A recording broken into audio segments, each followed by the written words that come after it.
తనే మోసగత్తి 103. తర్వాత నంబర్ మీది.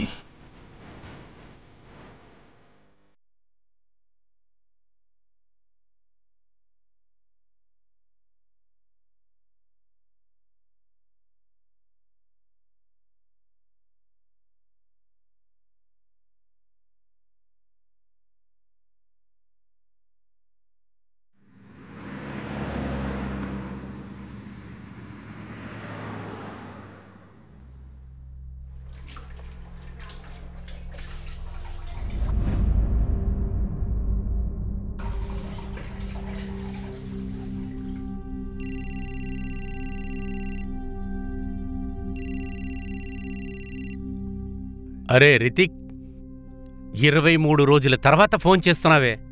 అది కాదు, వారానికి ఒక్క ఫోనున్నా చెయ్యొచ్చు కదా. సరే, నువ్వు ఎలా ఉన్నావు? బానే ఉన్నానన్నా. ఒక గుడ్ న్యూస్ ఉంది. ఇండియాకు వస్తున్నావా? అరే, నువ్వు వస్తున్నావా? ఏ ఫ్లైట్లో వస్తున్నావురా? నేను ఎయిర్పోర్ట్కి వస్తాను. కాదు నాన్నా, అని ప్రెగ్నెంట్. ఏంటది? అరే, ఇది చాలా సంతోషమైన విషయం. నేను వెంటనే అందరికి స్వీట్లు పంచేస్తాను. తర్వాత నేను రేపు ఫస్ట్ ఫ్లైట్ పట్టుకుని అక్కడికి వచ్చేస్తాను. పిల్లని చూడటానికి ఎవరో ఒకళ్ళు కావాలి కదా, అది నేను వచ్చేస్తాను. ఇది ఇండియా కాదు, అమెరికా. నేను తన కోసం ఒక మెయిడ్ ని పెట్టబోతున్నాను. ఆల్రెడీ ఇక్కడ చాలా ఖర్చు అవుతుంది. డెలివరీ అయిన తర్వాత ఒక వీడియో కాల్ చేస్తాను, ఓకే? సరే నాన్న, వీడియో కాలే పర్వాలేదు. బిడ్డ మొహాన్ని వీడియోలోనే చూసుకుంటానులే. రితిక్, ఇవాళ మీ అమ్మ ప్రాణాలతో ఉండుంటే చాలా సంతోషపడేదిరా. ఏ అమ్మ అంటున్నారు? మొదటిదా లేక రెండోదా?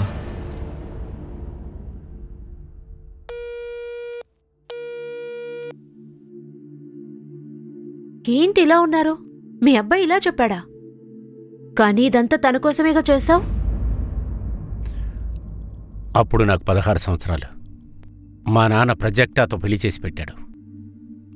ప్రేమ అంటే నాకేం తెలీదు. రితిక్ పుట్టాడు, తర్వాత పల్లవి, దాని తర్వాత ప్రాజెక్ట్ అని నేను లవ్ చేయాలని అనుకున్నాను. సరే, నాకంతా తెలుసు. మేడంకి క్యాన్సర్ వచ్చింది, మేడం చనిపోయింది, తర్వాత నువ్వు ఇంకో పెళ్లి చేసుకున్నావు, నీ రెండో పెళ్ళం పారిపోయింది.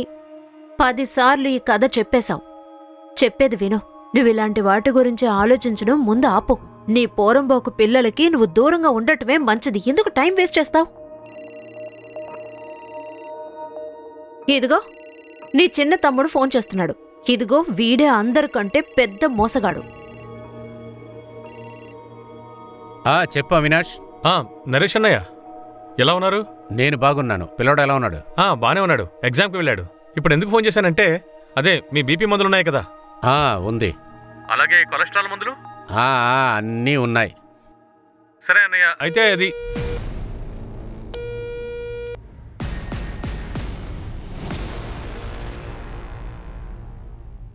నానా టైం అయింది. కమాన్, మందులు వేసుకోండి. అరే లాయర్ గారు, నమస్తే. నమస్తే. నమస్తే. ఆరోగ్యం ఎలాగుంది? అది కాదయ్యా, నీలాంటి లాయరు ఇలా ఒంట్లో బాగలేని పడుకుంటే ఎలాగా?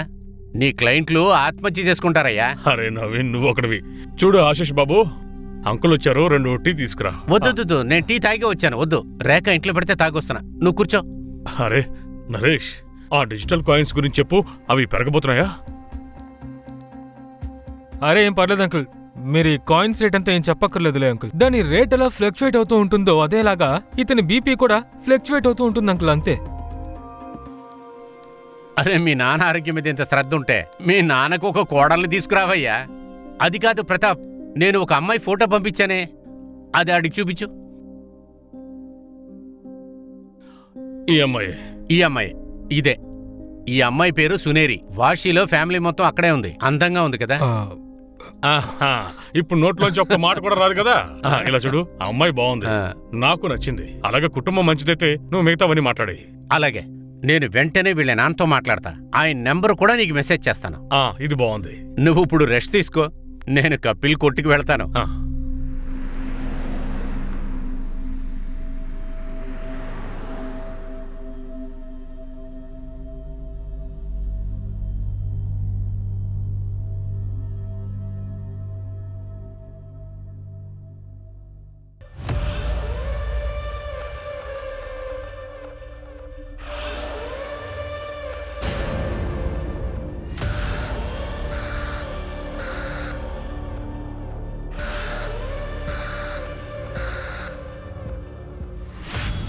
ఏంటి కపిల్, మళ్ళీ పప్పు రేటు పెరిగిందా ఏంటి? అవునన్నా, ఈసారి ధరలు ఆకాశాన్నే మించిపోతున్నాయి.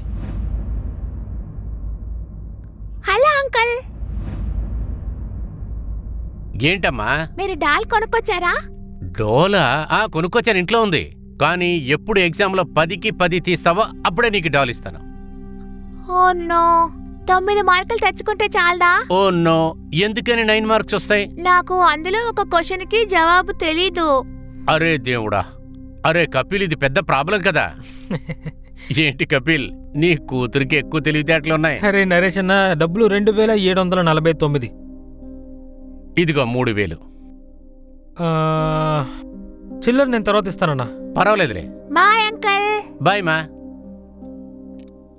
సరే ఇలా రా. దీని లెక్క నాకు సరిగ్గా చెప్పు. నాన్న, ఫ్యామిలీ మీటింగ్ని కొంచెం తొందరగా ప్రారంభించండి. అమెరికాలో టైం ఎంత ముఖ్యమో మీకు తెలుసు కదా. అందరూ జాగ్రత్తగా వినండి. నా ప్రాపర్టీ మొత్తం నేను రేఖా పేరు మీద రాయిపోతున్నా. ఏంటి?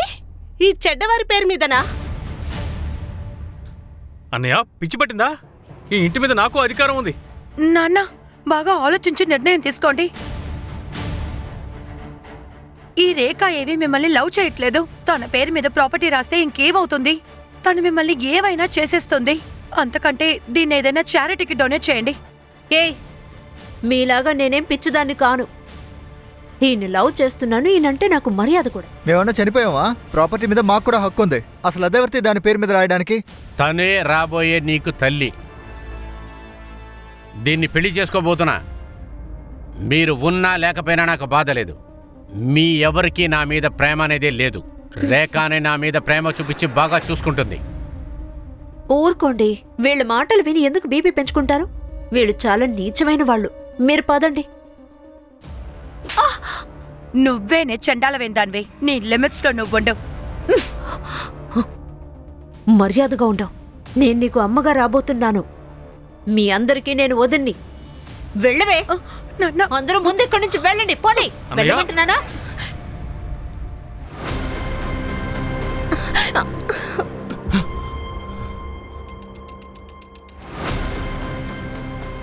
వయసైన వెంటనే నాన్నకి బుర్ర పనిచేయట్లేదు. ఒక పని తిన్నగా చేయలేకపోతే చెయ్యాల్సిన విధంగా చెయ్యాలి.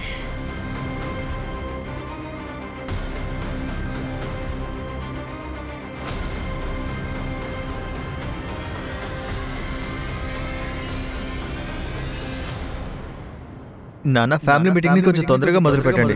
అమెరికాలో టైం ఎంత ముఖ్యమో మీకు తెలుసు కదా. ప్లాన్ మొత్తం వేస్ట్ అయిపోయింది.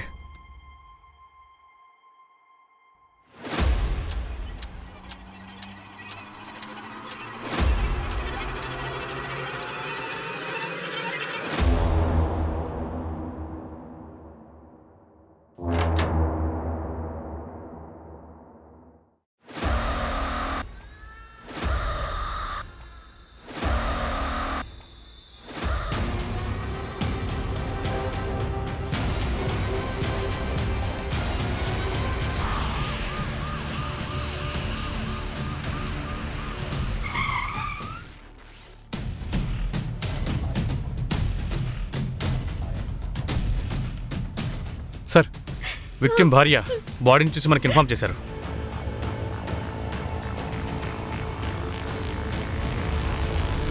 చూడు అవినాష్, పాతిని మా అమ్మోళ్ళ ఇంట్లో వదిలేనా?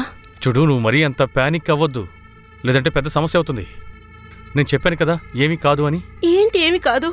ఇవాళ కాకపోయినా రేపైనా వస్తారు కదా పోలీసులు. చూడు, ఒకవేళ పోలీసులు వస్తే మనం ఎలా ప్లాన్ చేశామో అలాగే చేయాలి.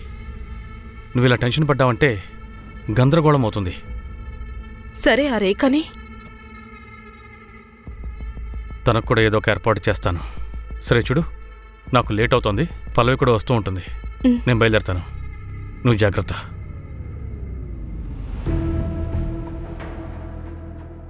నిన్న రాత్రి సుమారు 8 గంటలకి ఇక్కడి నుంచి వెళ్ళిపోయాను. ఆ తర్వాత మేము ఫోన్లో కూడా మాట్లాడుకున్నాం. నిద్రపోతాను అని వెళ్ళారు. ఉదయం టిఫిన్ ఇవ్వడానికి వస్తే తలుపు తెరిచి ఉంది. లోపలికి వచ్చి చూస్తే ముట్టుకోద్దండి. సరే, ఇంట్లో ఏదైనా దొంగతనం జరిగిందా? నా భర్త చనిపోయారు, మీరు దొంగతనం గురించి మాట్లాడుతున్నారు. మాకు ఏం జరిగిందో తెలిసే తీరాలి. దీన్ని బట్టి ఇన్వెస్టిగేషన్ చేస్తాము. అయితే అంత ఈవేళ పూర్తి చేస్తారా? మంజు, వెంటనే బాడీని పోస్ట్ మార్టంకి పంపించేసి. Okay sir. రియాకి ఒక తండ్రి లాంటి వారు. ఆయన తనకి ట్యూషన్ తీస్తారు.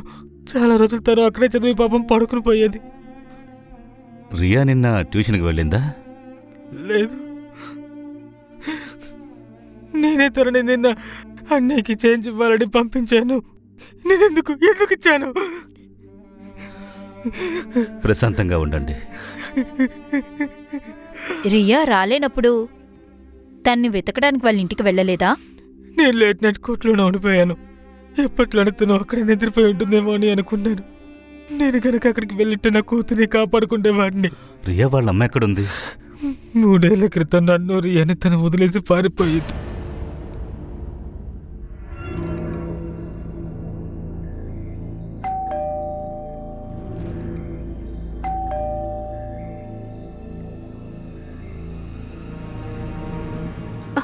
బాడీ ఎక్కడా? హలో, బాడీ ఎక్కడ? ఏమైంది? ఏంటి లోపలికి వస్తున్నారు? నాన్నగారు బాడీ ఎక్కడా? పోలీసుల దగ్గరుంది. అవును, మీ ఇద్దరిని స్టేషన్కి రమ్మన్నారే. నిన్ను మాత్రం ఇక్కడే వదిలేశారా? ఆ, ఇంటి మనుషుల్ని పంపించండి అన్నారు. ఎందుకంటే మామూలుగా సొంత వాళ్లే చంపుతారట. పద పల్లవి. అది సరే, నిన్న జరిగిన గొడవ గురించి నేనింకా పోలీసులతో చెప్పలేదు. నేను తలుచుకుంటే చెప్పుండొచ్చు. ఇప్పుడు నువ్వేమంటున్నావే? నిన్న రాత్రే మీరందరూ ఆయనతో గొడవ పడ్డారు. అదే రాత్రి ఆయన్ని మర్డర్ చేశారు. అంటే జరిగిన దాని గురించి మీరే అర్థం చేసుకుంటారా లేక పోలీసులకు చెప్పమంటారా? ఎందుకంటే ఇది వాళ్ళతో చెప్తే పర్ఫెక్ట్ గా అర్థం చేసుకుంటారు. చూడు, ఆయన మా అన్నయ్య, అలాగే పల్లవికి తండ్రి. మాకు ఆయనతో రక్త సంబంధం ఉంది. ఇక నువ్వు మాకు దూరంగా ఉండు. పద పల్లవి.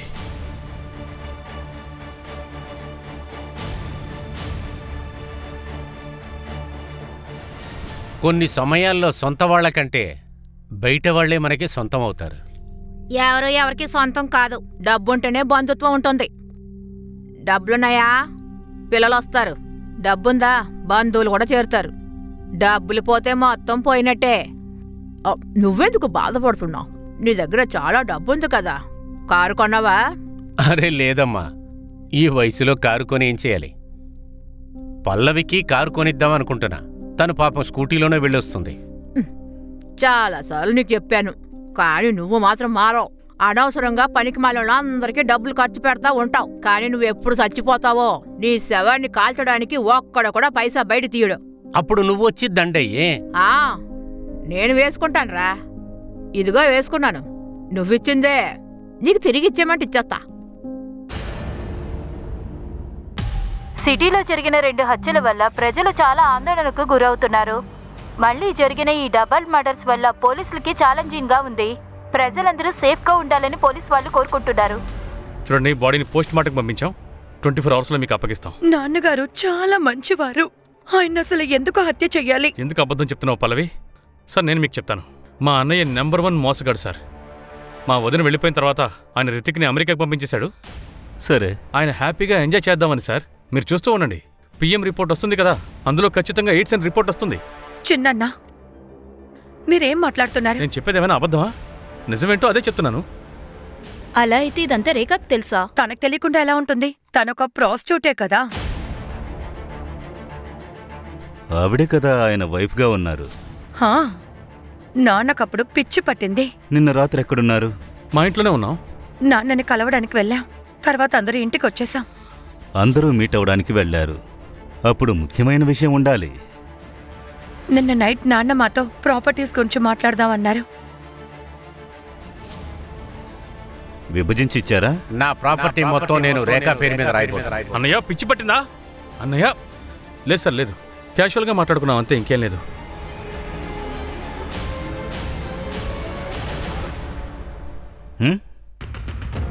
ఒక ఫ్యామిలీలో ప్రాపర్టీ డిస్కషన్ ఎప్పుడు క్యాషువల్గా పూర్తి కాదు. ఇలా చూడు, ఫ్యామిలీ మెంబర్స్ డీటెయిల్స్ కావాలి. Naresh bank details. నేను బ్యాంక్ డీటెయిల్స్ అన్ని చెక్ చేశాను సార్. అందులో డౌట్గా ఏమీ లేదు. సార్, ఆ అమ్మాయి రేఖ నిన్న రాత్రి ఒక కస్టమర్తో ఉంది. వాట్? ఊరికే ధర్మపతినిలా నటిస్తోందా? సార్, నరేష్ డేటింగ్ సైట్లో ఒక అకౌంట్ ఓపెన్ చేశారు. చూడండి, ఫ్రెండ్ లిస్ట్లో అమ్మాయిలు మాత్రమే ఉన్నారు. సార్, అతను తిరుగుబోతులా ఉన్నాడు. అంత త్వరగా జడ్జ్ చేయొద్దు. ఇదిగో, డేటింగ్ యాప్లో నీ అకౌంట్ రెడీ అయిపోయింది. ప్రొఫెసర్ నరేన్ దేశ్ముఖ్. అరే, నన్నెందుకురా ఇటువంటి విషయాలు ఇరికిస్తావో? నేను రేఖా విషయంలో సీరియస్గానే ఉన్నాను. అరే చూడు చూడు, ఒక ఫ్రెండ్ రిక్వెస్ట్ కూడా వచ్చింది. ఎవరది? ఫోటో చూడు, ఎంత బాగుందో. డైవర్సీ. హాయ్, హలో, నా పేరు లలిత. మీరు జెన్యూన్గా ఉన్నారు, ఎందుకంటే మీరు మీ ఫోటో వేశారు. మీరు ఒక ఎక్స్ ఆఫీసరా? ప్రొఫెసర్. సార్, ఆ ఇంట్లో దోచుకున్న వస్తువుల లిస్టు ఇదిగో ఇదే. రేఖ ఇచ్చింది. 2 జ్యువెలరీ సెట్, సిల్వర్ సామాన్లు, రిస్ట్ వాచ్, ఒక క్లాక్, 45,000 క్యాష్. సూరజ్, జ్యువెలర్స్ అన్నిటినీ యాక్టివేట్ చేసాయి. జ్యువెలరీ అమ్మడానికి వస్తే ఇన్ఫార్మ్ చేయమని చెప్పు. Right sir.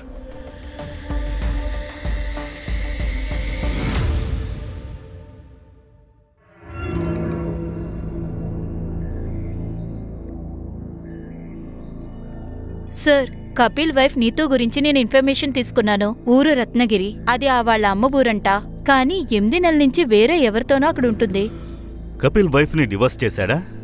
అది తెలీదు సార్. కానీ నీతూ వచ్చి రియాని తీసుకోవడానికి అనుకోలేదు. అవినాష్, ఆ రోజు గొడవ తర్వాత నువ్వు తిరిగి ఇంటికి రాలేదే? ఎక్కడికెళ్ళావు? అది నా ఫ్రెండ్ ఇంటికి వెళ్ళాను. ఏ? ఊరికే. కానీ నేను ఇంటికి వచ్చినప్పుడు నువ్వు ఇంట్లో లేవు కదా. ఎక్కడికి వెళ్ళావు? చెత్త వేయడానికి వెళ్ళాను. అనవసరమైన ప్రశ్నలు వేయకో.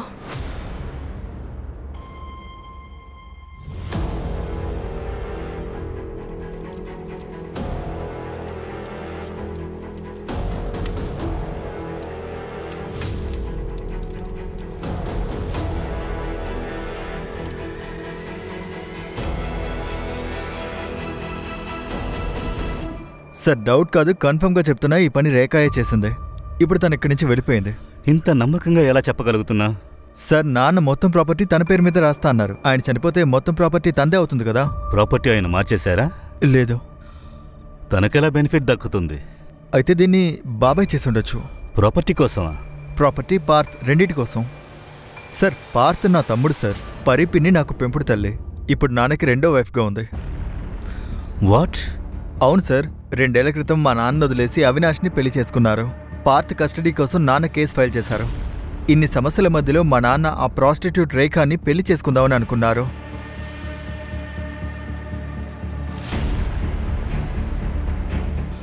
నువ్వు ఇండియాకి ఎప్పుడొచ్చావు? నేను నిన్నే వచ్చాను సార్. నేను వెళ్ళొచ్చా?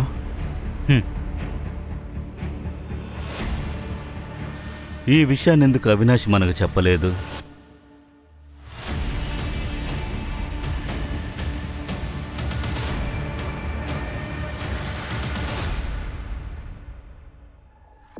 సార్, రేఖ వాళ్ళ అమ్మకు ఒంట్లో బాలేదంట, అందుకే ఊరెళ్ళింది.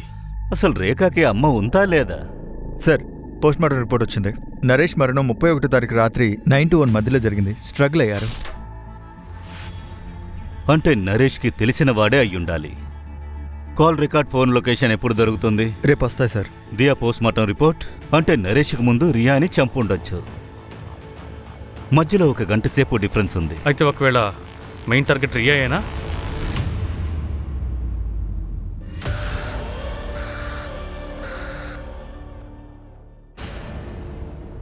ఇందులో చెప్పడానికి ఏముంది?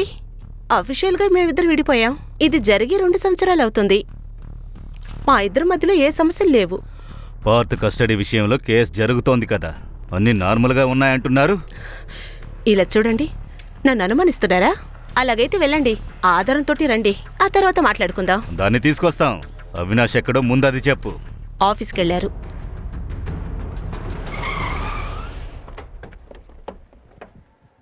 సార్, నరేష్ సిడిఆర్లో లలిత చవన్ అని ఒక పేరు దొరికింది. మాటిమాటికి ఆవిడతో మాట్లాడుతూ ఉన్నారు. సరే లలిత, మీ ఫ్యామిలీలో ఇంకెవరెవరున్నారు? నేను, మా మమ్మీ. ఇంకా మీకు? సేమ్, నేను, మా మమ్మీ. ఒకసారి నేను మా మమ్మీని పరిచయం చేస్తాను. ష్యూర్.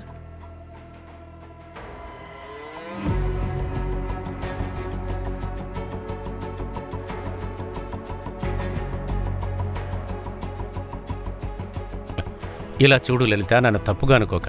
నేను ఒక ఫ్రెండ్గానే నిన్ను కలుద్దామని వచ్చాను. అది కాకుండా ఈ యాప్ని మా ఫ్రెండే ఓపెన్ చేసి నాకు ఇచ్చాడు నా పేరు మీద. అది కాకుండా నాకు ఆల్రెడీ భార్య ఉంది. It's okay, I understand. Actually నాకు ఒక చిన్న హెల్ప్ కావాలి. మీరు ఆర్ఎం సహాని కాలేజ్లో ప్రొఫెసర్ కదా? ఆ, అక్కడ నేను జాబ్కి అప్లై చేయాలనుకుంటున్నాను. సో మీరు నాకేమైనా హెల్ప్ చేయగలరా? ఖచ్చితంగా చేస్తాను. అక్కడున్న ప్రిన్సిపల్ నా బెస్ట్ ఫ్రెండ్ వాడు. నేను వాడితో మాట్లాడతాను. నువ్వు వెళ్ళి ఇంటర్వ్యూ ఇచ్చేసి వచ్చే. Thank you so much. ఏంటి? కానీ నరేష్కి అమ్మ లేదు కదా? ఏంటండి ఇలా మాట్లాడుతున్నారు? తన అమ్మగారి ఫోటో కూడా చూపించారు. నాకు ఇంట్రడ్యూస్ కూడా చేస్తానన్నారు. అది సరే, ఆయన నీతో ఇంకేదైనా చెప్పారా? ఆయన గురించి ఏదో ఒక విషయం. అది ఇన్వెస్టిగేషన్కి కొంచెం హెల్ప్గా ఉంటుంది. మీకు ఎలా హెల్ప్ఫుల్గా ఉంటుందో తెలీదు, కానీ ఆయన చెప్పారు ఆయనకు ఒక బ్రదర్ ఉన్నారు అని. ఏదో పేరు చెప్పారు. హా, అవినాష్. ఆయన అదోలాగా అంట. అడల్ట్ సైట్స్ ఇంకా తప్పుడు విషయాలు కూడా చూస్తారంట. హలో, ఏంటి? ఓకే, ఇప్పుడే వస్తున్నా. నేరుగా డీసీపీ ఆఫీస్కి కంప్లైంట్ ఇచ్చావా? అరే, నువ్వు ముందు మా దగ్గరికి రావాలిగా. సరే, నీకు ఇప్పుడేమనిపిస్తుంది? నీ వైఫ్ రీతోయే రియాని చంపేసిందా? నాకు అనిపించలేదండి. ఇదే నిజం. ఎందుకంటే ఇప్పుడు నీతో ఇక్కడే ఉంది, కొప్పోలిలో ఉంది.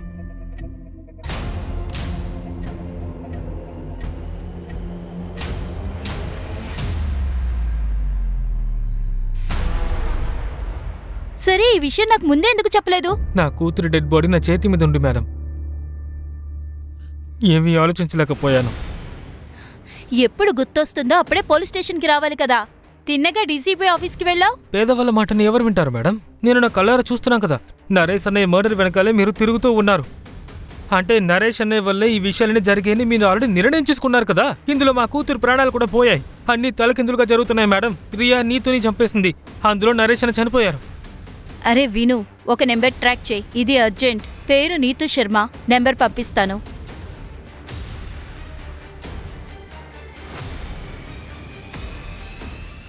పోనీ సార్, నరేష్ది 2 సంవత్సరాల సీడీఆర్ చూశాను. ఒక విషయం తెలిసింది. ఒక నైబర్ ఉన్నారు, ప్రశాంత్ వర్మ. మాటిమాటికే మాట్లాడుకుంటారు. అంతేకాదు సీడీఆర్లో ఇంకో విషయం తెలిసిందే. 1 సంవత్సరం క్రితమే నరేష్కి వీళ్ళు తెలుసు. అంతకుముందు నరేష్కి అసలు వీళ్ళెవరూ తెలియదు. కానీ సంవత్సరంలోపు హఠాత్తుగా నరేష్ జీవితంలో ఏం జరిగింది? ఎలా ఆయన అట్లాడే పిల్లాడయ్యాడు? ఎనీవే, నరేష్ వాళ్ళ అమ్మ గురించి ఏం తెలియలేదు సార్. ఫ్యామిలీలో అడిగితే 20 సంవత్సరాల ముందే చనిపోయారని చెప్తున్నారు. అయితే తినే మా అమ్మని లలితకి ఏ ఫోటో చూపించాడు?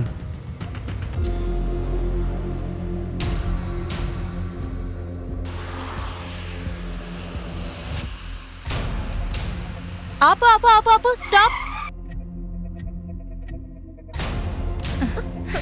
ఎక్కడికి వెళ్తున్నావు?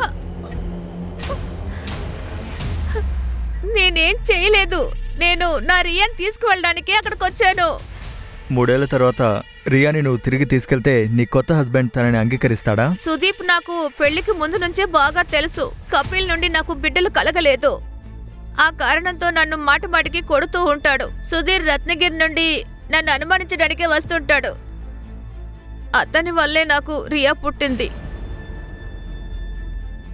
అంటే రియా సుధీర్కి నీకు పుట్టినమ్మాయా? అవును. ఈ విషయం కపిల్కి తెలుసా? తెలీదు, కానీ నేను మాటమాటికి రియాతో ఫోన్లో మాట్లాడుతుంటాను. అప్పుడు తనే చెప్పింది, పోయిన నెల కపిల్ తన బ్లడ్ టెస్ట్ చేయించుకున్నాడు. సార్, నేను రికార్డ్ చెక్ చేశాను. 3 వారాల ముందు కపిల్ రియాని డిఎన్ఏ టెస్ట్ చేయించాడు. ఆ టెస్ట్లో వాడు ఫాదర్ కాదని వాడికి కన్ఫర్మ్గా తెలిసింది. వాట్? కపిల్ని పట్టుకోండి. అలాగే నరేష్ ఎలాంటోడో ఆ విషయం కూడా తెలుసుకోండి.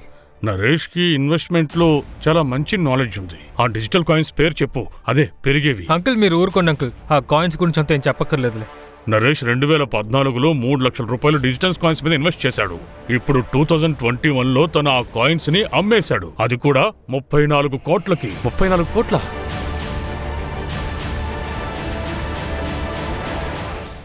ఆ 34 కోట్లు ఎక్కడున్నాయి?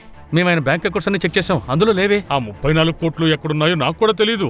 కానీ నరేష్ వెనకే తోకాడించుకుంటూ తిరుగుతున్నారే వాళ్ళ బంధువులు. వాళ్ళు తిరిగేదే ఆ 34 కోట్ల కోసమే.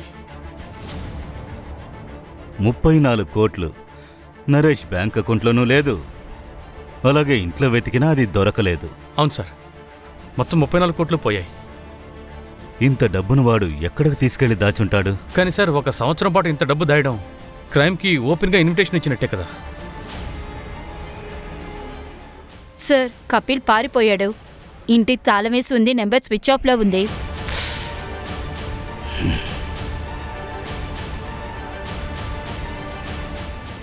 సార్, లలిత చెప్పింది కరెక్ట్. నరేష్ యొక్క ఆన్లైన్ డ్రైవ్లో ఈ ఫోటో దొరికింది. ఆవిడెవరో కనిపెట్టండి. Yes sir.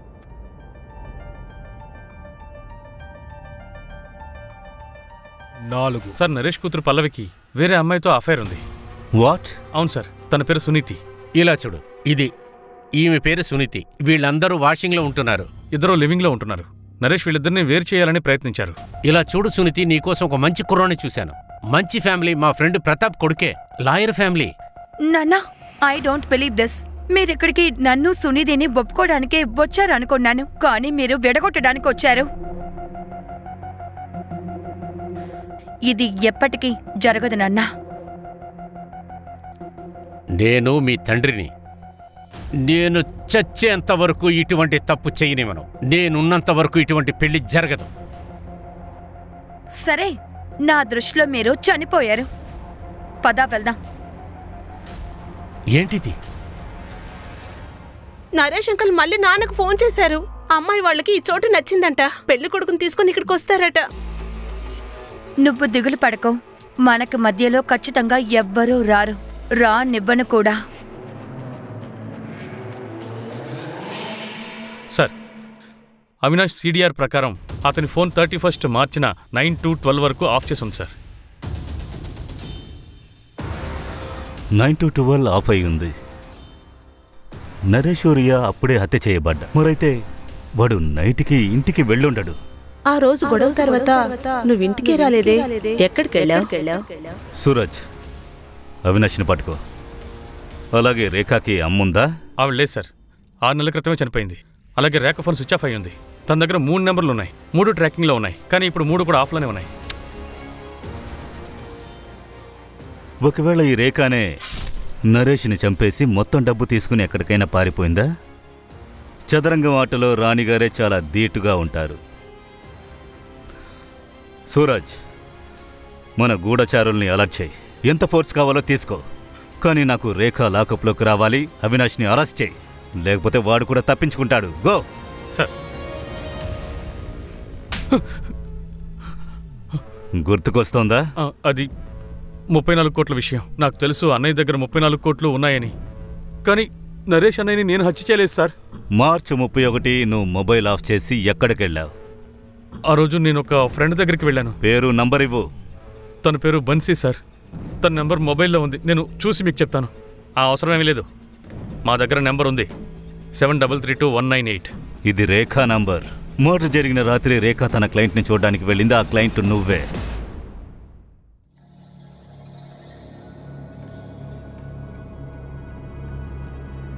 ఏంటి రేఖ, నువ్వు కుంభస్థలాన్నే కొట్టేశావు, అయినా సరే ఈ వృత్తి చేస్తున్నావా? రాజా, నువ్వు నా కస్టమర్. అది కాక నేను ఇంకా కోటీశ్వరాలు నవ్వలేదు. అయిన తర్వాత మిగిలిందంతా చూద్దాం. ఇప్పుడు రా, టైం వేస్ట్ చేయకుండా ఏం చేయాలో చేసుకో. రేఖ, నువ్వు ఆ రోజు కలిసున్నారు. క్రైమ్ జరిగిన రాత్రి ఇద్దరు కలిసున్నారు. ఎందుకు ఈ విషయాన్ని దాచావు? సరే, ఈ విషయం మీకు చెప్పకుండా దాచాను, ఒప్పుకుంటాను. కానీ ఇప్పుడు విషయం మీకు తెలిసిపోయింది కదా. అవును, నేను మంచి హస్బెండ్ని కాదు, మోసగాడైన తమ్ముణ్ణి. కానీ వీటిని బట్టి నేనే అన్నయ్యని హత్య చేశానని మీరు నమ్ముతున్నారా? క్రైమ్ జరిగిన రాత్రి 1 గంట ముందే హోటల్ నుంచి బయలుదేరావు. ఎక్కడికెళ్ళావు? సార్, ఒక నిమిషం. సార్, లలిత చెప్పినట్టుగా అవినాష్ సర్చ్ హిస్టరీ చూశాను. అవినాష్ చెత్త వీడియోస్ అని ఎక్కువ చూస్తూ ఉంటాడు. నాకేం దొరకలేదు. నేనేదో ర్యాండమ్గా చూస్తున్నప్పుడు నాకు ఈ వీడియో దొరికింది సార్. అసలు వీళ్ళంతా ఎవరు? వీళ్ళను కనిపెట్టగలమా? వీలవుతుంది, కానీ కొంచెం టైం పడుతుంది. సార్, మీకు ఇంకోటి చూపించాలి. ఇది చూడండి. ఆ వీడియో తర్వాత నేను ఇంకొంచెం సెర్చ్ చేశాను. అప్పుడు నాకు ఈ సైట్ దొరికింది. నరేష్ చనిపోయిన తర్వాత ఇది చేశారు. తర్వాత ఈ 2 వీడియోలు అప్లోడ్ చేశారు. ఇటు చూడండి. నా పేరు కపిల్ గుప్తా. నేను కొపోలి మహారాష్ట్రలో ఉంటున్నాను. నేను మీకు ఒక ముఖ్యమైన విషయం చెప్పాలి. సార్, అప్లోడర్ యొక్క ఐపీ అడ్రస్ దొరికింది. ఇదిగో చూడండి. ఇది ఈరోజు పొద్దున్న అప్లోడ్ అయింది. మోసగత్తుల్ని వెతుకుతున్నాం. ఒకవేళ మిమ్మల్ని ఎవరైనా మోసం చేశారంటే మీ ప్రొఫైల్ని మాకు పంపండి. వాళ్ళకి తగిన శిక్షని మేము నిర్ణయిస్తాము. వీడు ఓపెన్గా ఛాలెంజ్ చేస్తున్నాడు. లేదు సార్, అందరి వల్ల అలా చేయడం అనేది కుదరదు. ఐపీ అడ్రస్ ఏంటి? షాక్ అవుతారు సార్. చూడండి. ఈ మాస్క్ మీ ఇంట్లో నుంచి తీసాం. డార్క్ వే ఐపీ అడ్రస్. సార్, మేమందరం ఫేక్ మర్డర్ సీన్ షూట్ చేశాం వైరల్ అవ్వడం కోసం. అంతేగాని మేము నరేష్ని చంపలేదు. అంటే మీ ఫాదర్ని నువ్వు పేరు పెట్టి పిలుస్తావా? నాకు తండ్రి లేరు, అమ్మ మాత్రమే ఉన్నారు. ఈ అమ్మాయిని ఏం చేశారు? ఈవిడెవరో మాకు తెలీదు. ఈ పిల్లలు నరేష్ని చంపుంటారా? నాకు నమ్మకం లేదు. మరైతే ఈ కిల్లర్ ఎవరి కోసం వచ్చాడు? వీళ్ళ పని చేయలేరు. సార్, ఆ వయసైన ఆవిడి ట్రేస్ చేశాం. ఆవిడ లొకేషన్ దొరికింది. గుడ్. కపిల్ లొకేషన్ దొరికిందా? లేదు సార్, వాడే దొరకట్లేదు. సరే, ఆ లేడీని చూసొద్దాం. Okay sir. ఆ వయసైన ఆవిడ్ని ఓల్డ్ హైవే పూణే దగ్గర చూశారంట.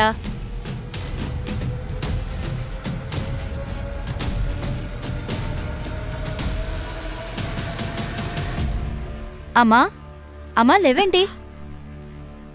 నేను తనకి అర్థమేంటని చెప్పాను, కానీ తను నా మాట వినలేదు.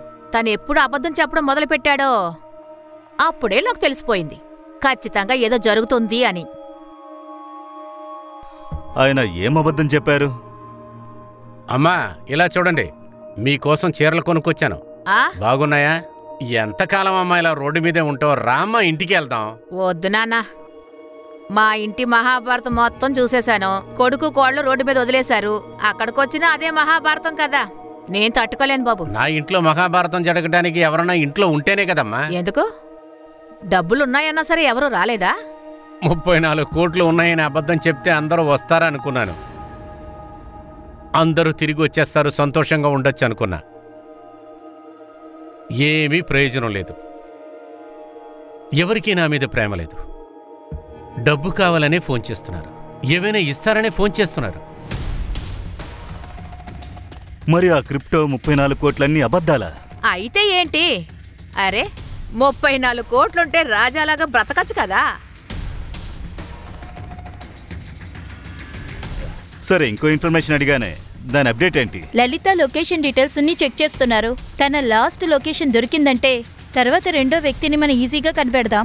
సార్, ఇంకొక విషయం, కపిల్ ఆన్లైన్లో ఒక వీడియోని అప్లోడ్ చేశాడు. పోలీసులు వాడి మీద తప్పుడు కేసు పెట్టారని ఆ వీడియోలో ఓపెన్ గా చెప్పాడు. మరైతే ఎందుకు తప్పించుకోవాలి?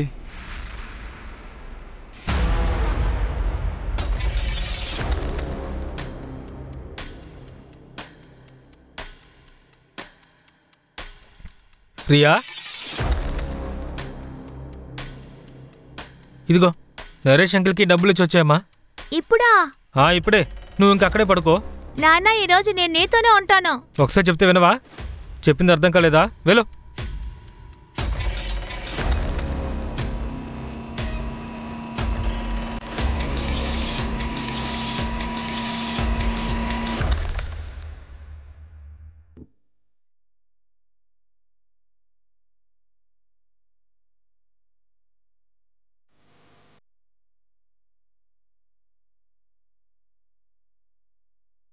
మంజు, నా క్యాబిన్కి రా. Yes sir. మంజు, దీన్ని చూడు. ఈ సైట్లో ఎన్ని వీడియోలున్నాయో మొహం మీద మాస్క్ ఉంది. ఇందులో సైడ్ లాక్ లేదు. అలాగే ఈ నందిత వీడియోని గమనించు. ఇందులో మాస్క్ ఉంది, అందులో సైడ్ లాక్ ఉంది. అంటే 2 మాస్కులు వేరే. ఈ మాస్క్ని ఎక్కడి నుంచి కొన్నారో తెలియాలి. సార్, సూరజ్ సరోస్ ఇలా మాస్క్ ఉంది. ఓకే. అలాగే ఈ లలిత వీడియోని శ్రద్ధగా చూడు. లలిత పైన పెట్రోల్ పోల్చి కాల్చారు. ఒక మనిషిని ఇలా కాలిస్తే అతను ఊరికే ఉండడు. ఎగురుతాడు, దూకుతాడు, గగ్గోలు పెడతాడు, అరుస్తాడు. ఇక్కడ లలిత బాడీ కదల్లేదు, కేవలం శబ్దం వినిపిస్తోంది. అలా అయితే ఇదంతా ఫేక్ అయి ఉంటుందా? సార్ కొన్ని విషయాలు తెలిసాయి సార్. ఇదిగో చూడండి, ఇదే ఆ లిస్ట్ సార్. ఇందులో హైలైటెడ్ పేర్లు చూడండి.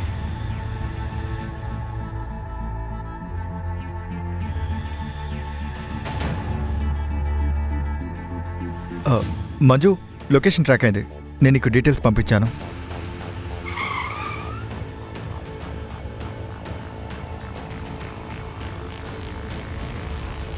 ఎవరు? Room service.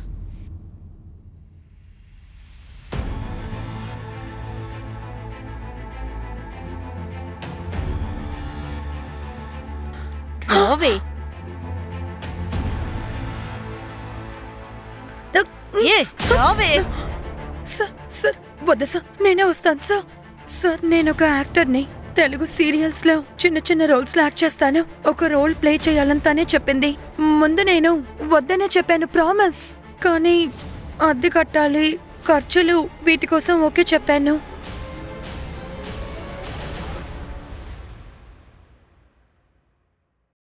నరేష్ స్నేహాన్ని తప్పుగా వాడుకున్నావు. నన్ను మోసం చేసింది వాడే.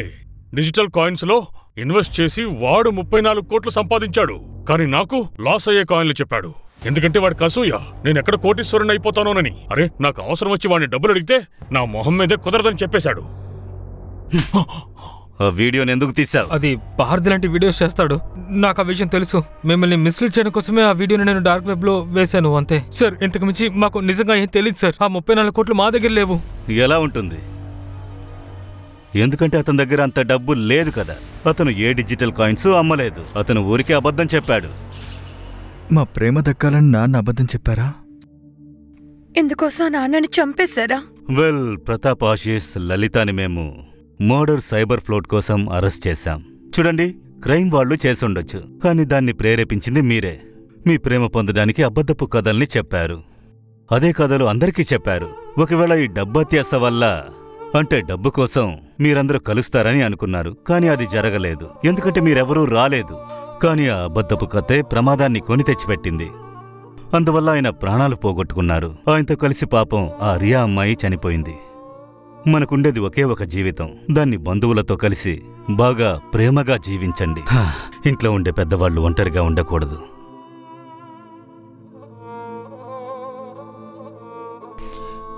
నేను నీకోసం స్పెషల్ గా బెండకాయ వేపుడు చేశాను. మీరు బెండకాయ కూర వండడంలో డాక్టరేట్ తీసుకుంటారు. అలాగా? నువ్వు ఎక్కువగానే మాట్లాడుతున్నావు.